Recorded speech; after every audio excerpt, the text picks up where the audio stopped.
लेकिन अब हम देख रहे हैं कि नुकसान हो रहा है अमेरिकन जहाज़ों का। इजराइल का भी कोई खबर नहीं आई है, लेकिन अमेरिका ने खुद माना है कि 3 F-15 जहाज मार गिराए गए हैं। वो कह कि जिन ट्रंप को ये लग रहा होगा कि 2-3 दिनों में ईरान शांत हो जाएगा या बहुत हद तक उसे घुटनों पर लेते आएंगे, वो यहाँ पे दिखाई नहीं दे रहा है। भले ईरान वर्सेस कई कंट्रीज हो गई हो, लेकिन ईरान की ओर से लगातार हमले जारी हैं।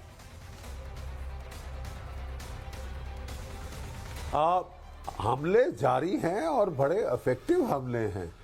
दूसरी हैरानी की बात यह है कि 28 फरवरी को जो स्ट्राइक हुई थी, 28 फरवरी को जो स्ट्राइक हुई थी, उसमें कोई ईरानियन ऑपोजिशन नहीं दिखी थी, कोई नुकसान नहीं हुआ हमलावर जहाज़ों का।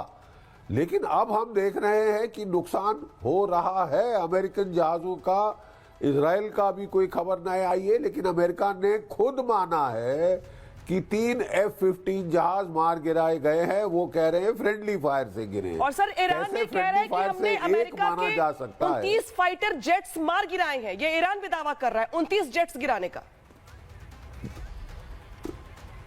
बिल्कुल। तो देखिए, इसका मतलब जो पहले दिन इनकी इलेक्ट्रॉनिक वॉरफेयर की जैमिंग ऑफ एयर डिफेंसेस बहुत कारगर थी, लेकिन लगता है कि अब उसका रूसियों की मदद से या चीन की मदद से उन्होंने काउंटर ढूंढ लिया है।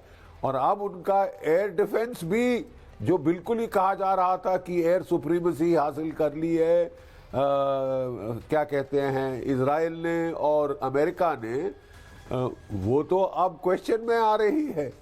और वो भी जो एयर सुप्रीमेसी हायर वहाँ पे वो जिसका दावा किया जा रहा था, सारे अटैक स्टैंड ऑफ मिसाइल से हुए हैं। ईरान के एयर स्पेस के अंदर मैं नहीं समझता सिवाय B-2 बॉम्बर्स के कोई भी आया है, और B-2 बॉम्बर्स ने भी स्टैंड ऑफ अटैक्स किए हैं, यानी कि ईरान की टेरिटरी के बाहर से फायर करते हैं। क्योंकि आजकल इवन ईरान के दर्जे के एयर डिफेंस, जिसमें ज़्यादातर HQ-9, HQ-16, 21 ये चाइनीज़ हथियार हैं और चाइनीज़ रडार था, जो पहले दिन तो टोटली ये सब जैम हो गया था, क्योंकि इतने भारी हमले हुए ईरान के ऊपर, स्टैंड ऑफ हमले हुए, लेकिन कोई जहाज़ की खबर गिरने की ना ईरान ने क्लेम करी थी ना अमेरिका से आई थी। ये तो कल ही जो है, जो डैमेज है वो हुआ है। उससे लग रहा है जो अमेरिका की जैमिंग, इलेक्ट्रॉनिक जैमिंग कर रहे थे, उसका तोड़ ECCM, electronic counter measures, electronic counter measures, ये लड़ाई चलती है इलेक्ट्रॉनिक्स की, तो वो तो आ गया है सामने। और इजराइल के ऊपर भी जो हमले हुए हैं वो एक्यूरेट हो रहे हैं और कारगर हो रहे हैं। कल पहली बार एक हाइपरसोनिक मिसाइल का उन्होंने इस्तेमाल किया था, जिसके वजह से जो बंकर हिट किया था सिनागॉग के नीचे, वो बंकर में वो अपनी टर्मिनल वेलोसिटी से अंदर पेनिट्रेट कर गया था। 8 बेचारे नागरिक मारे गए थे और बाकी जो है घायल काफ़ी दर्जे पे हुए हैं। ओवरऑल तो वो, आई थिंक इजरायलियों ने भी एडमिट किया है कि 550 के करीब हमारे शहीद या घायल हुए हैं लोग। ठीक है, बहुत सारे अमेरिकन अपने बेसिस को खाली करके होटलों में चले गए थे। वो होटलों के ऊपर वार हो रहा है। ठीक है, वो होटलों के ऊपर वार हो रहा है, जिसे कहा जा रहा है सिविलियन इंफ्रास्ट्रक्चर अटैक हो रहा है। लेकिन अगर सिविलियन इंफ्रास्ट्रक्चर में दुश्मन के सैनिक जाके शेल्टर लें तो वो जायज टारगेट बन जाता है। फिर ये क्या नाटक है कि सिविलियन हिट हो रहे हैं।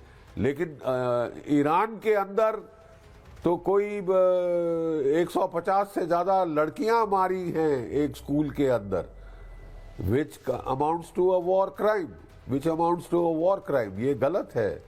और इसके बारे में कोई ठोस स्टेटमेंट नहीं आई है इजराइल की तरफ से ना दूसरे ओर की तरफ से। सिविलियंस को नॉर्मली लड़ाई के अंदर बख्शना जाता है, as per Geneva convention, attack नहीं करते उनके ऊपर। कई बारी यस, अगर एक्यूरेसी आपकी ठीक ना हो तो हो जाता है, क्योंकि जीपीएस की भी जैमिंग होती है, स्पूफिंग होती है, और नई बात यह है कि इस बार ईरान जीपीएस पे नहीं, चाइना के बिदियाऊ जो कि जीपीएस का इक्विवेलेंट है उस पे काम कर रहा है।